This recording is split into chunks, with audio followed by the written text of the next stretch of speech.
अगर मालेगांव शहर में दोबारा से अमन रहे, ऐसा माहौल बनाना है, तो मेरी मालेगांव शहर की तमाम सियासी पार्टियों से, मालेगांव शहर के तमाम मजहबी अदारों से और समाजी अदारों तंजीमों से दरख्वास्त है कि वो एकजुट होकर अपने शहर के जो दबदबा पूरे महाराष्ट्र में मालेगांव शहर का पहले था, अक़लियत में रहते हुए भी, उसको कायम करने के लिए सब इकट्ठा हो जाएं। इकट्ठा होकर हम जो गैर दस्तूरी और गैर कानूनी काम हो रहे हैं उसकी मुखालफत करें।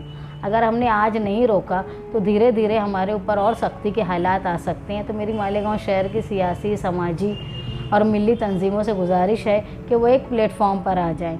हम जनता दल की तरफ से इस बात का आप लोगों से वादा करते हैं कि हमको किसी भी सियासी पार्टी के ऑफिस में जाने से, किसी भी सियासी आदमी से बात करने में कोई एतराज़ नहीं है। अगर मालेगांव शहर की भला की और मालेगांव शहर के अमन की बात होगी तो हम किसी के सामने भी झुकने के लिए सोचेंगे नहीं। हम बिल्कुल कोशिश करेंगे कि मालेगांव के दबदबा, अमन पहले की तरह बहाल हो।